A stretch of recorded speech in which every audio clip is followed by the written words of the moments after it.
गाली देना गुनाह कबीरा है, हराम फेल है और जहन्नम में ले जाने वाला काम है। जामे तिर्मिज़ी में आता है, हुज़ूर सैयद आलम सल्लल्लाहु अलैहि वसल्लम इरशाद फरमाते हैं, गाली देना फिस्क है, गुनाह है। और सही इब्न हिब्बान में आता है, हुज़ूर सैयद आलम सल्लल्लाहु अलैहि वसल्लम इरशाद फरमाते हैं, आपस में गाली गलौच करने वाले दोनों शैतान हैं। रसूल करीम सल्लल्लाहु अलैहि वसल्लम की बारगाह में सहाबा इकराम मौजूद थे, तो हुज़ूर सैयद आलम सल्लल्लाहु अलैहि वसल्लम ने इरशाद फरमाया, अपने वालिदैन को गाली देना गुनाह कबीरा है।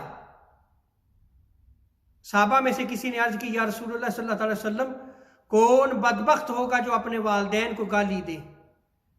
तो हुज़ूर सैयद आलम सल्लल्लाहु अलैहि वसल्लम ने इरशाद फरमाया, जब कोई किसी को गाली दे तो वो उसके वालिदैन को गाली देंगे। गोया किसी को गाली देना अपने वालिदैन को गाली जो है वो दिलवाना है।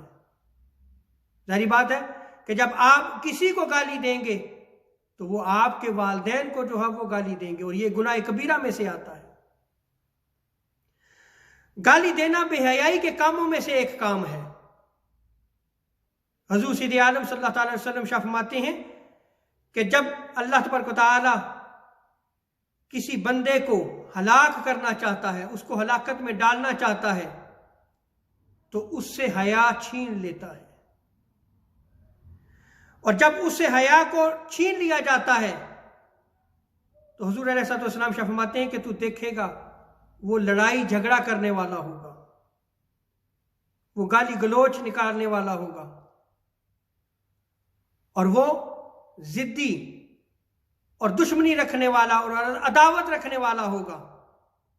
तो हुज़ूर सल्लल्लाहु अलैहि वसल्लम फरमाते हैं, फिर उससे अल्लाह तबारक व तआला की रहमत छीन ली जाती है, और जिससे रहमत इलाही छीन ली जाए, हुज़ूर अलैहिस्सलाम फरमाते हैं, तो वो मलऊन और मरदूद करार पाएगा। इस रिवायत को इब्न माजा में नकल किया गया है।